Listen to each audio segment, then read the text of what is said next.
저는 현재 서울에서 거주 중인 20대 초반의 평범한 대학생 남자입니다. 저에게는 남들에게 일어나지 않을 만한 특이한 고민이 있습니다. 그래서 다양하고 많은 분들에게 의견을 묻고 싶어서 이렇게 글을 적게 되었네요. 저는 학창 시절부터 있는 듯 없는 듯 눈에 띄지 않는 그런 조용한 캐릭터의 학생이었습니다. 그렇다고 공부를 열심히 한 것도 아니고 그저 학교에 가봤자 공부는 안 하고 매일같이 잠만 자는 그런 학창 시절을 보냈었죠. 그러던 중 저희 엄마의 심장이 급격히 안 좋게 되면서 큰 수술을 하시게 되었습니다. 그때 정말 수술실 앞에서 울면서 기도했습니다. 제발 깨어나게만 해달라고요. 그러면서 깨달았습니다. 제가 엄마에게 효도를 할 수 있는 시간이 그렇게 많지 않겠구나라는 걸요. 솔직히 엄마가 제 곁을 일찍 떠날 거라는 생각은 하지를 못했습니다. 왜냐하면 저희 엄마는 제 친구들의 엄마들과 비교하면 나이가 훨씬 어렸기 때문에 그랬던 것 같네요. 엄마는 이른 나이에 저를 가지셔서 21살에 저를 낳으셨다고 하더라고요. 그래서 아주 젊은 편에다가 외모도 동안이셔서 길을 가거나 마트에 갔을 때도 엄마 아들로 보지를 않고 누나와 동생 정도로 보는 경우도 많았을 정도였습니다.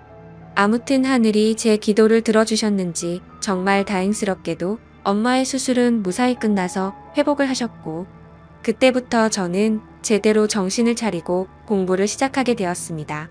일단 어릴 때부터 목표로 삼아온 꿈이 있었던 것도 아니었기에 대학교부터 가자고 마음을 먹었었죠. 그래서 저는 최소한 서울에 있는 이름 좀 알아주는 대학교를 가기 위해서 정말 미친 듯이 공부를 했습니다. 결국에는 삼수를 한 끝에 정말 아슬아슬하게 서울에 있는 명문대학교에 입학을 하게 되었죠. 정말 삼수를 하는 기간 동안 말도 못할 정도로 고생해서 들어갔기 때문에 저와 가족들은 누가 보면 창피할 정도로 모두 다 같이 얼싸안고 기뻐했습니다. 대전이 고향인 저는 학교에 다니기 위해 서울에 자취방을 구하게 되었고 드디어 꿈에 그리던 대학교 생활을 시작하게 되었습니다. 삼수만에 꿈에 그리던 대학에 가는 거라 저는 남들보다도 더 대학 생활에 기대가 많았었죠. 하지만 심장이 좋지 않은 엄마는 제가 타지 생활을 하게 되어서 과할 정도로 걱정을 많이 하셨습니다. 그래서 엄마의 어릴 적 친하게 지내던 친구분이 서울에서 살고 계셨는데 그 아줌마에게 부탁을 해서 시간이 될 때마다 저에게 한 번씩 들러서 좀 봐달라고 부탁을 하시더라고요. 그렇게 저는 서울에 자취방을 구할 때 엄마의 친구분을 처음으로 만나게 되었습니다. 첫인상은 조금 놀랐습니다. 엄마가 친구분이 예쁘다고 하셔서 그냥 하는 말인 줄 알았는데 너무 미인이더군요. 심지어 저희 엄마도 동안이라고 생각하면서 살아왔지만 이 아줌마는 훨씬 더 어려 보이는 외모였죠. 그리고 만나기 전에 간단히 이야기를 들었는데 엄마의 친구분도 결혼을 하셨지만 성격 차이로 이혼을 하신 상태라고 하셨고 지금은 사업을 하고 있어서 돈을 잘 벌면서 싱글 라이프를 즐기면서 지내신다고 하더라고요. 처음에는 호칭을 어떻게 해야 하나 정말 망설여졌습니다. 엄마와 또래여서 그렇지 아줌마라고 하기엔 남들이 보면 이상하게 생각할 정도였기 때문이죠. 왜냐하면 제 엄마 친구여서 호칭을 아줌마라고 했을 뿐이지 겉으로 보면 몇 살 차이도 안 나 보이는 누나로 보였거든요. 아무튼 그렇게 강렬했던 첫 만남을 뒤로하고 제가 자취를 시작하게 된 후로도 아줌마는 감사하게도 2주에 한 번씩은 저를 찾아와서 잘 지내는지 보셨고 친구 아들이 타지에 와서 고생한다고 밥도 몇 번 사주시고 용돈도 주셨습니다. 그런데 그런 아줌마를 보면 볼수록 제 감정이 이상하다고 느껴졌습니다. 아줌마를 처음 봤을 때만 해도 단순히 엄마의 친구라고만 생각했는데 시간이 지날수록 아줌마에게 이상한 감정이 들기 시작하더라고요. 왜냐하면 아줌마는 나이도 40대 초반이셨지만 나이보다 훨씬 어려 보였어요. 많게 봐도 30대 초반 정도로밖에 안 보였고 솔직히 20대와도 크게 다를 바가 없어 보였거든요. 그래서 그냥 같이 길을 걷고 있으면 또래의 여자친구랑 걷고 있는 기분이었습니다. 그리고 평상시에 운동을 열심히 하셔서 그런지 몸매도 너무 좋으셨죠. 복장도 항상 평범한 의상보다는 남자들의 눈길이 갈 수밖에 없는 그런 의상을 주로 입었었고 제가 느꼈던 첫 느낌은 젊은 사업가에 아주 세련되고 예쁜 전형적인 서울 여자 같다는 느낌이었죠. 하지만 그렇게 생각을 하면 안 되는 걸 너무 잘 알았습니다. 아줌마는 제 엄마의 친구인데 이건 아니다 싶다고 생각을 했고, 이상한 생각은 상상조차 해서도 안 된다고 제 스스로를 더욱 엄격히 대했습니다. 그러면서도 저는 저를 잘 챙겨주는 아줌마에게 항상 감사한 마음이 컸었고, 엄마한테도 아줌마가 잘 챙겨주셔서 밥도 잘 먹고 있고 아주 잘 지낸다며 걱정 말라고 말씀을 드렸습니다. 그런데도 참 지금 생각해봐도 아이러니한 것 같습니다. 이상하게 대학교에는 젊고 활기가 넘치는 여자들이 가득했지만 그런 여대생들에게는 호감이 가지 않고 성숙한 느낌의 아줌마한테만 자꾸 마음이 끌렸던 게 신기하네요. 누가 봐도 정신이 나간 놈 같다고 생각하시겠지만 저도 같은 생각입니다. 생각을 하지 않으려고 아무리 애를 써봐도 계속 생각이 나는 걸 어떻게 하나요? 차라리 한 번씩 만나지 않거나 연락을 안 했으면 모르겠는데, 그때 당시에는 아줌마를 2주에 한 번 정도씩은 꾸준히 만났고 챙겨주신 용돈도 잘 쓰고 있고 학교 생활도 재밌게 하고 있다면서 안부 연락은 계속해서 했었습니다. 아무튼 저는 그런 제 마음을 제어하기가 힘들어서 일부러 더 바쁘게 대학 생활을 했고 이상한 생각을 떨쳐내려고 노력했었죠. 그렇게 시간이 흘렀고 5월 달쯤 중간고사가 끝나게 된 날 아줌마에게서 연락이 왔습니다. 대학교 와서 처음으로 시험을 치르느라 고생 많았다면서 맛있는 밥 제대로 한 끼 사줄 테니까 밖에서 보자고 하시더라고요. 그래서 저는 설레는 마음으로 좋다고 말했고 학교에서 기다렸습니다. 여성들이 탈만한 고급스럽고 세련된 오픈카를 타고 오는데 진짜 엄청 고급져 보여서 우아 소리가 저절로 나오더라고요. 처음 타보는 외제차에 감동하는 동시에 아줌마의 능력이 멋있어서 더 예뻐 보였습니다. 그렇게 저희는 강남 핫플레이스로 향했고 딱 봐도 엄청나게 비싸 보이고 고급스러운 건물에 도착했습니다. 비싸 보이는 꽃등심을 대수롭지 않게 시키는데 역시 사업을 하셔서 그런지 여유가 넘쳐 보이더라고요. 평생을 1인분에 3,000원짜리 냉동 삼겹살만 먹다가 1인분에 몇만 원씩 하는 꽃등심을 먹으려다 보니 겉으로는 아무렇지 않은 척했지만 속으로는 너무 감격하면서 먹었던 것 같습니다. 그렇게 저는 꽃등심을 맛있게 먹고 있는데 아줌마는 웃으시면서 천천히 마음껏 먹으라고 하시더라고요. 그러면서 갑자기 술은 잘 먹냐고 물어보셨습니다. 사실 삼수하면서 공부만 미친 듯이 하느라 술을 자주 마시지는 않았습니다. 하지만 제가 타고나기를 술을 잘 마셨었기에 자신감 반장난반으로 말했죠. 저는 주량이 무적에 가까워서 살면서 취해 본 적이 없다면서 장난스럽게 말했습니다. 그러면 시험 끝난 기념으로 소주 한잔 해볼까? 하시면서 술을 시키더라고요. 저는 오랜만에 소맥을 마시고 싶다고 하면서 소맥을 마시자고 했어요. 그렇게 아줌마와 저는 소맥을 한 잔, 두 잔 쉴 새 없이 마셨습니다. 대학교에 입학하고 나서도 저는 장학금이 절실했기 때문에 매일같이 학교 집 이렇게만 생활하다 보니 술 마시는 것 또한 참 오랜만이어서 술이 술술 넘어가더라고요. 저는 아줌마와 술을 마시면서 만나게 된 이후로 처음으로 이런저런 얘기를 많이 나누게 되었습니다. 아줌마는 술이 조금씩 취하시는지 과거에 있었던 이야기들을 하시더라고요. 2년 전에 결혼을 했었는데 결혼 생활이 생각과 달리 너무 마음에 맞지 않아서 겨우 1년 만에 서로 간의 합의로 이혼을 하게 됐다고 얘기를 해주시더군요. 그래서 그런지 요즘 많이 외롭다면서 편안하게 만날 남자가 있었으면 좋겠다고 하시더라고요. 사실 그런 말을 갑자기 왜 하는지 의아하긴 했었지만 술이 취해서 그런가 보다 하고 그냥 그러려니 했습니다. 그러더니 저한테도 질문을 하셨습니다. 삼수하느라 공부만 엄청 했다고 들었는데 대학 생활은 어떤 거 같냐며. 이제는 대학교에 들어가서 여자친구들도 많이 만나고 좋지 않냐고 하시는 겁니다. 그래서 저는 시큰둥하게 대학 생활이 뭐 지루하고 다 똑같은 것 같아요 라고 말하고, 오히려 학교에서 노는 것보다 아줌마랑 노는 게 더 재밌네요 라고 말해버렸습니다. 설마 내 말에 기분이 나쁘면 어떨까 걱정하면서 쳐다봤더니 아줌마는 내심 기분이 좋은지 피식 웃으시더라고요. 근데 그렇게 피식 웃는 모습을 보니까 술에 취해서인지 또 너무 예뻐 보이더라고요. 그리고 대학교 애들이랑은 다르게 눈길이 가는 의상 때문에 본능적으로 자꾸만 쳐다보게 되었습니다.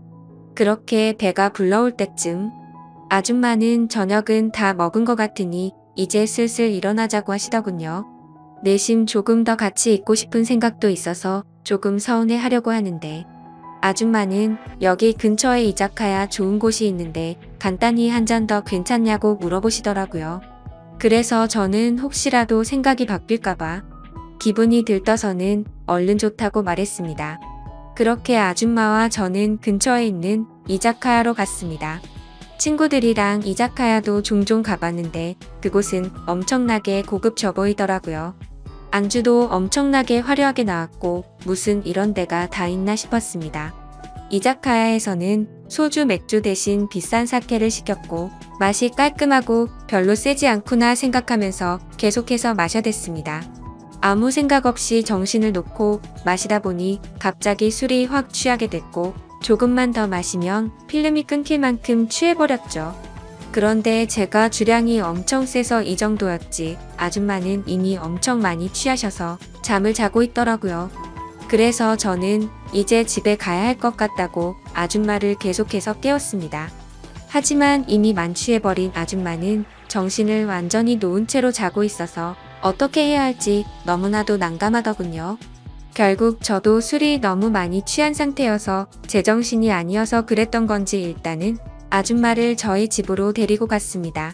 지금 다시 생각을 해봐도 그때 도대체 무슨 생각으로 그랬는지 모를 정도인 걸 보면 아마 필름이 끊겼었던 것 같네요. 집으로 들어가서 아줌마를 침대 위에 눕혀드리고 저는 곧바로 씻으러 들어갔습니다. 샤워를 하고 있으니 조금은 술에서 깨는 기분이었습니다. 그런데 문득 생각해보니 아무리 그래도 다 큰 남자 집에 여자가 와서 자고 있다고 생각하니 기분이 묘하더군요. 하지만 그런 생각조차도 잠깐이었습니다. 감히 엄마의 친구한테 이게 무슨 생각이냐고 제 스스로 반성을 하게 되었고 개운하게 씻었으니 나가서 그냥 잠이나 자자라고 생각을 했습니다. 그렇게 저는 샤워를 마치고 자려고 하는데 아줌마가 이불을 덮지 않고 자고 있더라고요. 그래서 이불을 다시 덮어드리고 있는데 아줌마가 갑자기 제 손을 잡으시더군요. 저는 갑작스러운 상황에 너무 깜짝 놀라서 아줌마를 쳐다봤더니 아줌마는 술에 취한 척을 했었던 건지 뭔지는 모르겠지만 약간은 혀가 꼬인 목소리로 말을 하시더라고요. 너도 나한테 그동안 관심 있는 거 아니냐면서 매일 만날 때마다 힐끗힐끗 쳐다보는 거 아무 생각 없이 쳐다본 거냐고 하더군요. 그리고 왜 나한테 매일같이 연락하고 나랑 노는 게 좋다고 했냐라고 물어보니 할 말이 없어지더라고요. 그렇게 말하고는 우리 다 큰 성인이고 불법을 저지르는 것도 아닌데 솔직해지자고 하셨습니다. 혹시라도 우리가 만나는 게 너희 엄마가 알까봐 걱정되는 거면 비밀로 하자고 하더라고요. 그 말에 저도 제 마음을 숨길 필요가 전혀 없다고 느껴졌고 아줌마의 제안에 그러자고 했습니다. 그렇게 아줌마와 저는 남들에게는 비밀로 한 채로 연인 사이가 되어버렸습니다. 하지만 평범한 연인들과는 거리가 멀었고 달랐습니다. 아줌마는 우리가 결혼을 전제로 만나는 것도 아니고 서로가 챙겨주고 만나는 건 좋은데 언제든지 다른 사람을 사랑하게 된다면 쿨하게 보내주자고 하더라고요. 처음에는 그 제안이 좋은 건지 안 좋은 건지 멍하긴 했는데 저에게는 전혀 나쁠 게 없다고 생각이 되었습니다. 그렇지만 겉으로 봤을 때 아무리 비슷한 또래로 보인다고 하더라도 아줌마와 저의 나이 차이는 너무 많이 났기 때문에 내심 마음이 걸리기는 하더라고요. 그러던 중 아줌마와 같이 다른 연인들처럼 즐겁게 홍대 거리를 걸어다니면서 데이트를 하고 있었습니다. 그런데 갑자기 누가 뒤에서 말을 걸어서 돌아봤더니 대학교 친구 2명이 제게 인사를 건네더라고요. 그래서 인사를 하고서 친구들은 옆에 계신 분은 누구냐며 혹시 여자친구냐고 물어보길래 당황해서 멈칫하고 있는데 제가 당황한 걸 눈치채신 건지 아줌마가 여자친구는 아니고 아는 누나라고 말을 해버린 거죠. 그러자 눈치 없는 친구들은 이렇게 만난 것도 우연인데 방해가 안 된다면 저녁이나 같이 먹자고 하더라고요. 그런 제안이 너무 뜬금없었고 황당하더라고요. 왜냐하면 그 친구들은 저와 그렇게까지 친한 사이가 아니었고 같이 수업 듣고 이름만 아는 정도였기 때문이죠. 그래서 제가 거절을 하려고 하는데 제가 말하기도 전에 아줌마는 그러자고 대답을 해버렸고 너무 황당하게도 넷이서 다 같이 저녁을 먹으러 갔습니다. 그런데 도대체 이 친구들은 왜 같이 밥을 먹자고 한 건가 싶었는데 그 이유를 바로 알겠더군요. 그 친구들은 저에게는 전혀 관심이 없었고 아는 누나라고 말했던 아줌마에게 관심이 있었던 거죠. 정말 무슨 하이에나처럼 쉴 새 없이 번갈아 가면서 질문을 던지더라고요. 그래서 나이를 알면 관심을 끄겠지 싶었는데 나이를 알게 됐는데도 불구하고 더 적극적으로 들이대더군요. 저와는 무슨 사이인지 남자친구는 혹시 없는지 노골적으로 질문을 하더니 결국에는 술도 같이 마시자고 졸라대는 모습이 너무 추해 보였고 점점 열이 받았습니다. 그런 친구들의 모습을 보니 제가 나이 차이가 많다고 고민을 했던 게 전혀 문제가 될 게 아니었다는 걸 깨닫게 되어버린 거였죠. 저는 더 이상은 같이 자리를 하고 싶지 않았고 아줌마에게 카톡으로 그만 일어나고 싶다고 했습니다. 그러자 아줌마는 내일 일이 있어서 술은 못 마실 것 같고 그만 일어나야 할 것 같다면서 자리에서 일어났죠. 그제서야 아줌마에게 번호라도 알려주면 안 되냐고 집요하게 달라붙더군요. 아줌마는 제가 불쾌해하는 걸 알았기에 번호는 다음에 기회가 된다면 알려준다면서 거절을 했고 그렇게 자리는 끝났습니다. 그런데 학교에서 그 친구들은 또다시 집요하게 번갈아가면서 저를 찾아오더군요. 아줌마의 연락처를 알려주면 안 되냐는 말과 첫눈에 반했는데 소개를 시켜달라고 똑같이 말을 하더라고요. 아무튼 그냥 더 이상은 상대를 하기 싫어서 사실은 우리 친형이랑 잘 되어가는 누나라고 말을 해버렸습니다. 그러자 그때부터는 더 이상 저를 괴롭히지는 않더군요. 그때 그 계기로 내 또래 친구들이 봐도 아줌마는 어려 보이고 정신을 못 차릴 만큼 매력적이구나라는 걸 다시 알게 되었던 거죠. 그러다 한 번은 아줌마의 집으로 놀러도 가게 되었습니다. 바닥은 온통 대리석이고 집 평수도 엄청 넓어서 진짜 잘 사는구나 생각을 했습니다. 그래서 원룸인 제 자취방보다도 아줌마 집에서 보내는 게 훨씬 더 좋았습니다. 사업을 하셔서 그런지 집에 좋은 양주도 종류별로 엄청 많았고 모든 가구가 고급스러워서 분위기도 좋고 왠지 부자가 된 듯한 기분이 들었거든요. 아줌마를 만나면서도 한참 뒤에 알게 된 사실이지만 알고 보니 아줌마는 SNS에서도 엄청 유명했었고 유명세를 타서 인터넷 쇼핑몰 사업을 했는데 그게 정말 초대박이 나서 돈방석에 앉은 거라고 하더라고요. 그때서야 모든 걸 이해할 수가 있었습니다. 아줌마가 옷을 왜 그렇게 세련되고 예쁘게 입는가 했더니 그 이유가 이거였구나 싶었습니다. 그렇게 평소에는 남들처럼 평범한 대학교 생활을 했고 절대 평범하지는 않지만 좋은 만남을 가지고 있을 때였습니다. 본가에서 연락이 왔는데 엄마가 요즘 들어서 몸이 조금 좋지 않다고 연락이 왔고 저는 곧바로 잠깐 고향에 내려갔습니다. 그리고 엄마 얼굴을 보는데 왠지 모르게 그동안 잊고 있었던 죄책감이 한순간에 들더라고요. 그래서 속마음으로 아줌마와의 만남을 끝내야겠다라는 생각이 들게 되었고 다시 서울로 올라가서는 아줌마가 제게 연락을 해도 답장조차 하지를 않았습니다. 물론 엄마 친구여서 멀리한 것도 있지만 그때 당시에는 사실 그 이유만 있는 건 아니었습니다. 저도 모르게 대학교의 선배 한 명이 점점 마음에 들었고 썸을 타고 있었기 때문이었죠. 그 선배랑 더욱 친해지고 싶었고 제 로망이었던 캠퍼스 커플까지 꼭 해보고 싶더라고요. 그러기 위해선 아무래도 아줌마와의 만남은 끝내야겠다고 생각을 했던 거였습니다.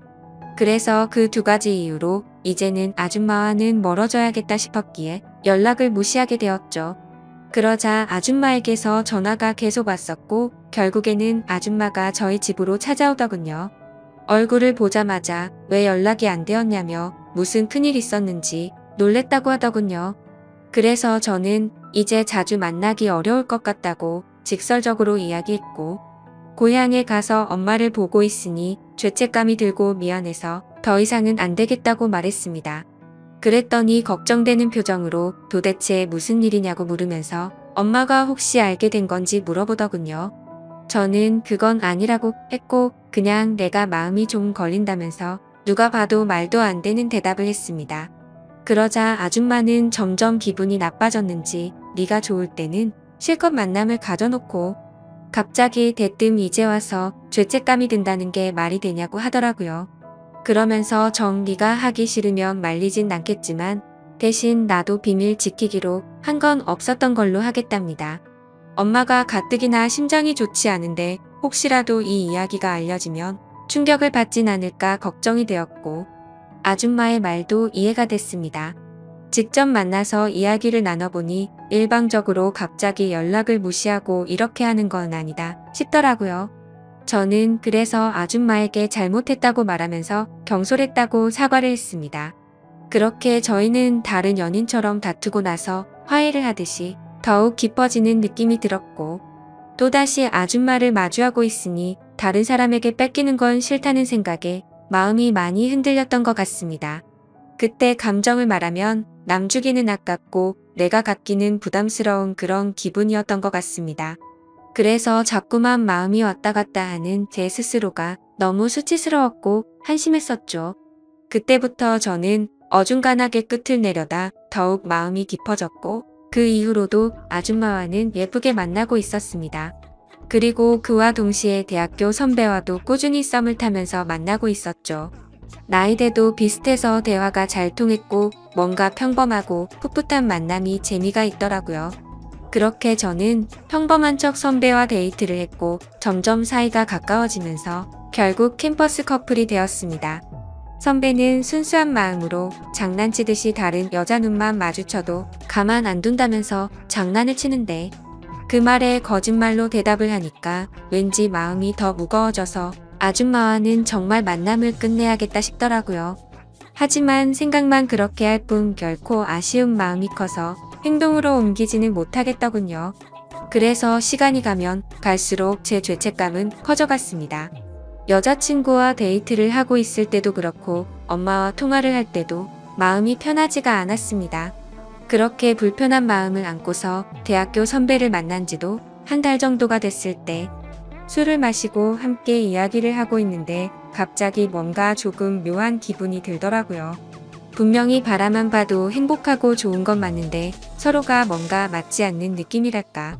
아무튼 그날 그 생각이 들고 나서부터는 아줌마와 여자친구가 조금씩 비교가 되기 시작하더니 확실히 제게는 아줌마와의 만남이 훨씬 더 좋구나 라고 느껴졌습니다. 그러다 어느 날 아줌마와 같이 술을 마시다가 거짓말을 하면서 만나는 건 아닌 것 같았기에 그동안 있었던 모든 사실들을 전부 다 솔직하게 털어놓았습니다. 사실은 요즘 대학교 선배랑 사귀고 있는데 이제 우리는 그만 만나는 게 어떻겠냐고 물어봤죠. 하지만 제 예상과 달리 돌아오는 대답이 조금 충격적이었습니다. 아줌마는 나는 괜찮다며 예쁘게 잘 만나라면서 응원해준다고 하더라고요. 저는 순간 뭐지? 라는 생각이 들었습니다. 뭔가 질투를 하지 않아서 내심 서운하기도 했던 것 같고요. 그래서 그냥 이렇게 된 거 나도 눈치 보지 말고 편하게 생각하고 만나야겠다고 마음을 고쳐먹었죠. 그렇게 저는 평일에는 여자친구와 데이트를 했고 주말이면 아줌마와 데이트를 했습니다. 확실히 날이 가면 갈수록 드는 생각이 여자친구랑 같이 있을 때도 좋긴 하지만 아줌마랑 있을 때가 뭔가 더 마음도 편하고 여유로워서 더 좋은 것 같더라고요. 그렇게 한 학기가 끝나게 되었고 저는 방학 기간 동안 본가로 내려가서 휴식을 취하고 있었습니다. 집에서 천천히 지금까지 있었던 일들을 돌이켜보니 뭔가 머릿속이 복잡해졌습니다. 평범하지 않게 시간들을 보내다 보니 장학금은 이미 물 건너간 상태였고 저도 모르게 여자친구를 속이고 바람을 피고 있는 상태였으니 머리가 아플 수밖에 없었습니다. 물론 아줌마와의 만남이 먼저였지만요. 카톡, 메시지 내용을 봐도 두 사람은 참 많이 달랐습니다. 한 개의 카톡에서는 여자친구랑 달달한 장난을 치고 풋풋하게 대학생스러운 카톡을 나누는 반면 또 다른 한 개의 카톡에서는 언제 올라오냐 빨리 너랑 놀러 가고 싶다라는 식으로 할 말만 하는 식의 카톡을 나눴습니다. 그리고 방학 중간에 여자친구를 보러 서울에 올라가면 여자친구랑 며칠 동안 데이트를 했고, 본가로 내려오기 전에는 아줌마와 며칠 동안 데이트를 하다가 내려오고는 했습니다. 이 모든 사실을 알면서도 저를 이해해주는 아줌마는 무슨 생각인 걸까 궁금하기도 하지만, 또 다른 한편으로는 제 마음을 편하게 해줘서 뭔가 모르게 더 빠져드는 기분입니다. 하지만 그런 마음이 들다가도 현실적인 생각들을 하고 있다 보면 엄마와 여자친구에게 해서는 안 될 짓이라고 생각이 들어서 그만해야 하는 거 아닌가라는 생각이 많이 듭니다. 도대체 이런 말도 안 되는 상황을 누구한테 상담을 받을 수가 없다 보니 많이 답답합니다. 그래서 이제는 비밀로 해야 될 엄마한테 도움을 받아야 하나 싶을 정도로 생각도 많이 바뀐 것 같습니다. 그런데 제 고민만 앞서서 그런 질문을 하면 엄마가 갑자기 너무 충격을 받을까봐 말을 못하고 있죠. 착한 여자친구한테도 너무 미안하네요. 같이 있을 때면 늘 제 미래에 대한 걱정도 같이 해주고 좋은 말을 많이 해주는 착한 마음씨인데, 제가 이렇게 뒤에서 엄마 친구와 놀아나고 있다는 걸 알면 절대로 저를 이해 못해주겠죠? 그런데 그걸 잘 알면서도 아줌마와의 만남은 이제는 끊을 수가 없을 것 같습니다. 저도 제 자신이 너무 정신이 나간 것 같고 파렴치한 걸 잘 알지만, 끝내려고 생각도 수없이 해보고 시도도 해봤지만 이제는 제가 더 아줌마를 좋아하는 것 같습니다. 확실히 아줌마를 더 좋아한다고 느꼈던 사건도 있었죠. 평소처럼 아줌마와 데이트를 하고 있는데 아줌마에게 카톡이 하나 오더라고요. 저도 모르게 슬쩍 봤는데 어떤 남자가 주말에 여행을 가자고 하더군요. 그때는 너무 질투심이 나서 오히려 적반하장으로 뭐라고 따지듯이 말했습니다. 나는 여자친구가 생긴 거 다 말해줬는데 왜 다른 남자 생긴 거 말 안 했냐고 따졌죠. 그러자 아줌마는 깊은 사이도 아니고 예전부터 알던 사이라서 그랬다고 하더라고요. 그런데 그렇게 두 사람이 만나는 걸 상상만 해도 너무 화가 나서 그날 하루 종일 아무 말도 없이 있으니까, 어차피 같이 여행 갈 생각도 없고 안 만난 지 오래됐으니까 전혀 신경 쓰지 않아도 된다고 하더군요. 그리고 우리 서로 쿨하게 만나기로 했는데 왜 그렇게 화를 내냐면서 저를 달래주는데 제 자신이 너무 비참하고 역겨웠습니다. 저는 편하게 두 사람을 만나면서도 아줌마가 다른 남자를 만난다는 생각에 질투를 하는 게 너무 이기적이었으니깐요. 심지어 그런데도 불구하고 그런 저를 달래주는 아줌마를 보면서 이제는 제가 더 아줌마를 좋아한다는 걸 인정하게 됐고 깨닫게 되었던 거죠. 아무튼 이런 답답한 마음에 고민을 하고 있었는데, 유튜브에 저와 비슷하다면 비슷한 고민들을 많이 받고 좋은 답변들을 많이 해주시는 것 같아서 저도 이렇게 사연을 보내게 되었습니다. 욕을 먹어도 마땅하지만 어떻게 하는 게 좋을지 말씀 좀 부탁드릴게요. 정신없이 쓴 글이라 엉망진창이지만 읽어주셔서 감사합니다. 안녕하세요. 저는 올해 30대 중반이 된 남자입니다.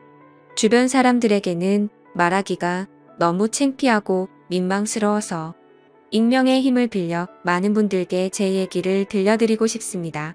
농담 삼아 듣지 마시고 가능하다면 부디 힘이 되는 좋은 말씀 한마디씩 해주시면 감사하겠습니다.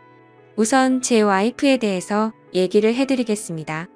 연애 시절부터 느꼈지만 정말 여자가 맞나 싶을 정도로 남자를 많이 밝히는 그런 스타일이었습니다. 하지만 그때는 콩깍지도 씌었을 뿐더러 결혼하고 애 낳으면 생각도 성격도 많이 달라질 거라 생각했었죠.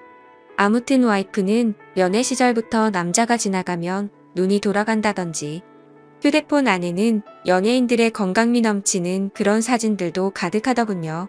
심지어 차마 남자들조차 보지 않을 법한 그런 영상들도 있는 걸 보고 깜짝 놀랬죠. 하지만 뭐 다 큰 어른이고 충분히 그런 걸 볼 수 있다고 생각했습니다. 하지만 문제는 연애 시절부터 발인기가 다분했었던 것 같습니다. 전 남자친구랑 연락하다가 걸린 것도 몇 번 됐었고, 친구들끼리 술 마시고 헌팅해서 알게 된 남자랑 연락을 주고받다 걸린 적도 있습니다. 하지만 관계까지 가진 건 아닌 걸로 알고 있어서 참고 만났던 거죠. 지금 생각해보면 그때 당시에도 술 마시고 연락 두절이 된 게 몇 번 있는데 정황상 사고를 치지 않은 것 같아서 넘겼는데 그 진실도 이제는 알 수가 없을 것 같네요. 사실 대부분의 남성분들은 잘 아실 겁니다. 제 와이프는 모든 남자들이 뒤돌아볼 만큼 인기가 많았습니다. 하지만 결혼한 지도 3년이라는 시간이 지나다 보니 연애 때만큼 그렇게 확 땡기지 않더군요. 그래도 와이프가 너무 밝히는 스타일이다 보니 일주일에 3번 이상 의무적으로 와이프와 좋은 시간을 보냈었습니다. 저희 부부에게는 아내의 욕구가 강하다는 거 말고 정말 서로 아무 문제 없는 그냥 평범한 대한민국의 30대 초반의 앞날을 생각하며 열심히 살아가는 부부였습니다. 그렇게 저희는 평범하게 잘 지내다 제가 장기 출장을 가게 되었습니다. 한 반년 정도를 지방으로 가게 됐던 거죠. 가기 전부터 와이프는 난리가 났습니다. 자신도 회사를 그만두고 따라갈까라고 물어보며 6개월 동안 혼자서 지내면 외로워서 미쳐버릴지도 모른다더군요. 참으로 답답한 소리를 하는 아내가 황당했죠. 일을 그만두면 직장이 바로 구해지지도 않을 뿐더러 저희가 신혼부부도 아니고 6개월을 못 기다려서 일까지 그만두고 따라온다니 저는 많이 당황스러웠죠. 그래서 굳이 혼자 있어서 외로운 거면 친정에라도 가 있으라고 했습니다. 길다면 길고 짧다면 짧은 시간이지만 와이프는 계속해서 직장까지 그만두고 따라가겠다고 아주 성화를 부렸습니다. 그때까지만 해도 6개월 동안 자주 보면 되겠지, 무슨 문제라도 생기겠어 라는 마음으로 저는 너무 안일하게 생각했었습니다. 아니 어찌 보면 제 와이프의 실상을 알게 되어서 다행이라면 다행이겠네요. 처음에는 와이프가 참으로 지극정성이었습니다. 제가 출장을 간 곳이 차로 왕복 6시간이 넘게 걸리는 곳인데 한 달 동안은 거의 매주 제 숙소로 찾아오더군요. 남자 혼자 살면 밥 굶는다고 밥이며 반찬이며 아주 바리바리 두 손 가득 싸들어서요. 그때까지만 해도 저는 와이프를 너무 잘 얻었구나 싶었습니다. 신혼도 아니고 결혼한 지도 벌써 3년이 훌쩍 넘었는데 남편이 출장 갔다고 이렇게 챙겨주는 여자가 이 세상에 어디 또 있겠습니까? 그때까지만 해도 정말 저희에게는 아무런 문제가 없었죠. 그런데 대략 한 달쯤 지났을 무렵입니다. 그렇게 지극정성이던 와이프가 전화도 잘 받지 않고 콧배기도 안 비추더군요. 사실 섭섭하기도 했지만 와이프가 집에서 노는 사람도 아니고 본인도 직장을 다니는 사람이니까 피곤해서 그런가 보다 생각했죠.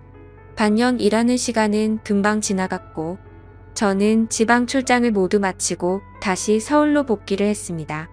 와이프는 집에 온 저를 보자마자 고생했다며 보고 싶은 거 참느라 죽는 줄 알았다면서 달려오더군요. 그러면서 얼른 빨리 씻고 오라며 콧소리를 내면서 애교를 부렸습니다.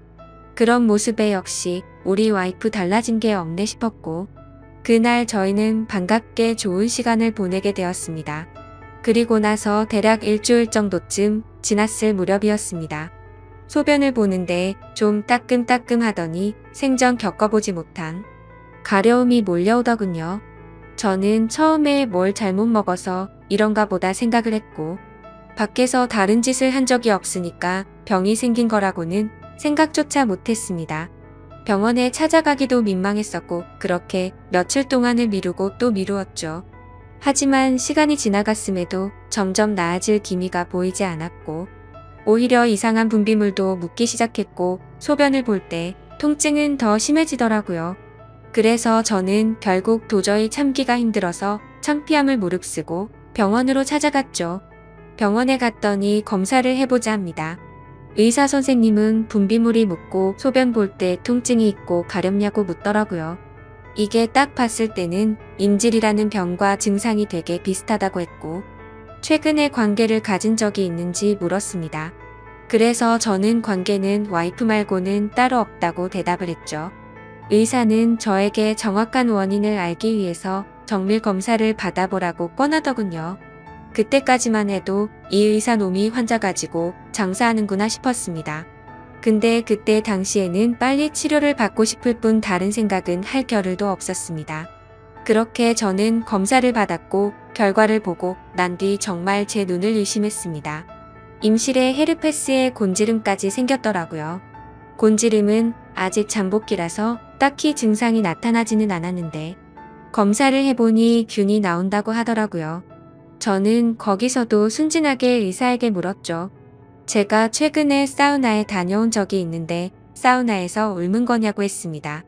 저는 정말 와이프 말고 관계를 가진 적이 없는데 라며 이것저것 물어보았죠. 의사는 단호하게 대답을 해주더라고요. 뭐 헤르페스 정도 한 가지라면 사우나나 대중 시설에서 옮았을 수도 있지만 이렇게 몇 가지씩 다량으로 증상이 발현되는 건 관계를 가진 것 말고는 다른 원인으로 생겼다고 보기엔 어려울 것 같다고 하더군요. 그때부터 뒤통수를 맞은 듯이 갑자기 온갖 생각이 들었습니다. 그러면 제가 와이프에게 옮았다는 거냐고 물어봤죠. 의사는 아내분과 잘 이야기를 해보라고 했고 아내분도 같이 치료를 받으셔야 할 거라고 했습니다. 그 얘기를 듣고 병원을 나서는데 갑자기 뒷골이 땡기면서 피가 쏠리는 느낌이 들었죠. 일단 저는 증거라도 있어야겠다는 생각으로 아내의 차로 가서 블랙박스를 켜봤습니다. 정말 하나하나 영상을 다 켜보면서 확인을 해보는데 기겁을 했습니다. 왜냐하면 영상 속에서 들리는 남자의 목소리가 한 명이 아니더라고요. 누가 듣더라도 그 남자들마다 평범한 대화를 하는 게 아니고 사랑을 나누는 소리가 들리는데 눈앞이 깜깜해졌습니다. 그동안 그렇게 믿었고 서로를 의지했던 와이프가 제가 모르는 사이에 다른 남자들과 이렇게 해프게 하고 다녔다는 게 믿기지가 않았습니다. 영상 날짜를 보니 아내가 제게 연락이 뜸해졌던 시기와도 맞물리더군요. 제가 출장을 간 지 한 달 뒤 정도에 어떤 남자와 대화를 하는데 대화 내용만 보면 술을 마셨는지 대리기사의 목소리도 들렸습니다. 그런데 다른 사람이 있는데 아랑곳하지 않고 역겨운 말을 하더군요. 남편이 출장을 가서 없으니까 잠시 쉬다 가도 괜찮다고 하는데 너무 충격적이었습니다. 평소에 다른 사람의 시선도 신경 쓰는 다소곳한 모습이 있던 사람이었고 관계를 가질 때조차도 많이 밝히기는 해도 선을 넘지 않았는데 너무 다른 사람 같았습니다. 저는 그 길로 블랙박스 메모리 칩을 빼들고서 집으로 달려갔습니다. 집에 도착한 저는 곧장 와이프를 불렀죠. 너 지금 내가 어디 갔다 온 줄 아냐고 했고 비뇨기과 갔다 왔는데 너 도대체 나 없을 때 뭔 짓거리를 하고 다녔냐고 소리를 질렀습니다. 제가 막 소리를 지르면서 화를 내니까 와이프는 덜덜 떨며 무슨 소리냐고 자신이 무슨 짓을 했다고 이러냐고 변명을 하더군요. 그래서 다시 물었습니다. 아무 일도 없는데 갑자기 내 몸에 임질의 헤르페스에 거기다 곤지름까지 생기냐고 했고 나는 너 말고 다른 여자와 보낸 적이 없는데 그럼 이 병은 갑자기 하늘에서 뚝 떨어진 거냐고 했습니다. 내가 1년을 자리를 비운 것도 아니고 고작 6개월 비웠을 뿐인데 그새를 못 참고 딴 놈이랑 붙어 먹었냐고 말했고 거짓말 할 생각은 하지 말라며 블랙박스 메모리 칩을 내려놨습니다. 지금부터 거짓말 할 생각 하지 말고 솔직히 말하라고 더 크게 소리를 질렀습니다. 제가 너무 흥분을 했고 증거 자료까지 내밀면서 몰아붙이다 보니까 그제서야 와이프는 사실대로 실토하더군요. 아주 여기저기 다 정차하는 버스가 따로 없더군요. 처음에 너무 외로워서 그랬답니다. 회식을 하게 되었고 술에 취해서 결국 실수가 시작되었답니다. 평소부터 자신에게 잘 대해주던 직장 후배인데 같은 방향으로 가는 김에 차에 같이 타게 되었답니다. 근데 술에 너무 취해서 자신도 모르게 많이 외로웠답니다. 그래서 그냥 단순히 술을 한 잔만 더 하고 싶은 생각에 집으로 불러들였고 술을 더 마시다 실수를 해버렸다고 하더군요. 제게는 너무나 소중했던 제 보금자리에서 다른 남자놈이랑 놀아나다니 정말 너무 화가 났고 역겨웠습니다. 그런데 이건 시작에 불과하더군요. 그날 이후로 고삐 풀린 망아지처럼 지냈더군요. 어차피 실수를 시작했고 죄책감에 오히려 더 막 나가게 됐답니다. 근데 참 이해가 안 가지 않나요? 상식적으로 실수를 했다면 더 자숙해야 하는데 오히려 더 이따위 짓을 했다는 걸 보면 언젠가는 이딴 짓을 하고 살았을 사람이란 걸 느꼈습니다. 같이 사고를 쳤던 남자들도 다양해서 참 대단하더군요. 직장 후배를 시작으로 유부녀라는 사람이 낯선 남자와도 시간을 보냈고 애인처럼 주기적으로 만난 사람까지 있더라고요. 저는 당장 그놈들 연락처 다 적으라고, 어떤 놈들인지 다 알아야겠다고 몇 번 했는지 또 어떤 놈인지 적으라고 했습니다. 와이프는 처음에 그걸 어떻게 다 기억하냐고 그러면서 못 적겠다고 하더군요. 정말 울컥하더군요. 그딴 짓을 해놓고서 어떻게 다 기억 못하냐면서 따졌습니다. 그럼 정 못 적겠으면 너네 친정집으로 가자고 했습니다. 지금 당장 너희 부모님 앞에서 추궁하겠다고 난리를 치니까 마지못해서 적기 시작하더군요. 참 기가 막혔습니다. 6개월이라는 짧은 기간 동안 시간을 보낸 남자가 무려 5명입니다. 한 번만 만나서 놀았던 놈은 3명이었고 직장 후배와는 3번의 만남을 더 가졌답니다. 가장 많이 만난 놈이랑은 셀 수도 없을 것 같더군요. 근데 더 충격적인 건 가장 많이 만났다는 그 놈은 저도 알던 놈이었습니다. 왜냐하면 제가 와이프와 자주 가던 식당의 사장놈이었습니다. 심지어 이 사람은 50대 초반쯤인데 와이프와는 거의 20살 이상이 차이가 났던 거죠. 정말 자존감이 무너져 내렸고 충격적이었습니다. 그 사장놈과 가깝게 지낸 지도 오래되었고 그 집구석 부부와 저희 부부가 함께 술자리도 수차례 가졌기 때문에 배신감은 더 컸습니다. 그런데 도대체 이 사장놈이랑은 언제부터 이딴 짓거리를 했냐고 물었습니다. 관계를 시작하게 된 건 3개월 정도 됐다고 하더군요. 어느 날 와이프는 친구들이랑 그 식당에서 모임을 가지게 됐다고 했습니다. 늦은 시간까지 술자리는 길어졌고 천연덕스럽게 그 사장은 그 자리에 끼었답니다. 그래서 2차까지 가게 되었고 와이프는 술에 취하게 되었답니다. 평소 친분이 있던 식당 사장놈이 데려다 준다고 해서 같이 차를 탔는데 거기까지만 기억이 나고 일어나 보니 같이 잠을 자고 있었다고 하더군요. 그래서 그날 이후부터는 계속해서 만남을 가져왔다고 했습니다. 아마도 이 인간이 없었더라면 더 많고 다양한 남자를 만났겠구나 싶었고 믿고 지낸 지도 오래된 사장놈에 대한 배신감은 이루 말할 수가 없었습니다. 그 사장놈은 저와는 나이차가 많이 났지만 많이 믿고 의지했던 사이였습니다. 와이프와 만나기 전부터도 친분을 가져왔었고 오죽하면 힘든 시기에는 제가 대출까지 받아가면서 도움을 줬던 사람입니다. 근데 그런 은인에게 이따위 짓을 하는 게 인간이 맞나요? 제 와이프도 인간 같지 않은 건 마찬가지입니다. 하룻밤을 비롯해 5명의 남자들과 만남을 가지고 그것도 모자라서 남편의 지인과 바람까지 피다니, 그것도 20살이 넘게 나이도 많고 자식까지 가진 유부남과 말이죠. 충격에 충격이 이어지다 보니 도대체 어디서부터 어떻게 화를 내야 할지 감조차 오지 않더라고요. 그래서 일단 저는 당장 휴대폰 잠금을 풀라고 했고 카톡을 열어서 메시지 내용을 봤습니다. 그동안의 메시지 내용은 지웠는지 오늘 날짜로 잊지 않은 메시지가 하나 와 있더군요. 이제 민철이가 출장 갔다 왔으니까 못 보는 거냐는 등, 앞으로 조심하면 되니까 우리 변하지 말자는 등 역겨운 대화가 와 있더군요. 정말 너무 참담해서 말도 안 나오고 아무 생각도 들지 않더라고요. 그냥 분노에 휩싸였을 뿐 아무것도 보이지가 않았습니다. 그래서 당장 아내를 이끌고 그 사장놈이 하고 있는 식당으로 갔습니다. 식당 안에는 손님들이 있었고 그 사장놈의 아내도 함께 있더군요. 그런데 그때 당시 제 눈에 이미 보이는 것 없었습니다. 들어가자마자 욕을 지르면서 불렀고 바로 멱살을 잡았습니다. 그 사장놈의 아내는 깜짝 놀라서 달려나와서 저를 뜯어 말렸고 저는 온 동네에 소문이 나길 바라는 마음으로 큰 소리로 말했습니다. 이 인간 같지도 않은 인간이 무슨 짓 했는지 아냐고요. 제가 출장 간 사이에 제 와이프랑 바람 피우고부터 먹은 지 3개월이 됐다고 말해줬습니다. 와이프는 옆에 서서 울고 있었고 그 사장놈의 아내도 충격을 먹었는지 저보다 더 화를 내면서 남편을 밀치고 멱살 잡고 난리가 났습니다. 그 사이에 손님들은 전부 다 밖으로 나가버렸고 진짜 짐승들처럼 뒤엉켜서 순식간에 개판이 되었습니다. 다음 날에는 그 직장 후배놈도 응징하기 위해서 와이프의 회사로 찾아갔습니다.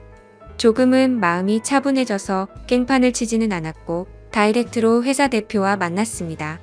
내 와이프가 여기 직장 동료랑 바람을 폈다. 딴 거 다 필요 없고 그 사람 자르라고 했습니다. 안 그러면 더 이상 어떤 꼴 날지 모른다고 하니까 바로 알겠다면서 죄송하다고 하더군요. 당연히 와이프도 이 회사에서 그냥 내보내라고 했습니다. 그딴 인간들 여기 둬봤자 여기에 도움될 거 없을 거니까 알아서 하라고 했죠. 와이프와는 이혼을 해야겠다는 생각으로 당분간 얼굴도 마주치지 말자고 했고 집에서 내쫓아버렸습니다. 저 또한 맨정신으로 버틸 수가 없어서 회사에는 잘 얘기해서 휴가를 냈고 며칠 동안 집에 박혀서 술만 마시고 있었습니다. 옛날 생각도 나고 어떻게 이렇게 됐는지 웃다 울다 사람이 미쳐가는 게 한순간이더군요. 그렇게 3일 정도 지났을 무렵 그 사장놈에게서 메시지가 왔습니다. 저에게 사과를 해도 모자를 파네 오히려 뻔뻔하게 욕을 하더라고요.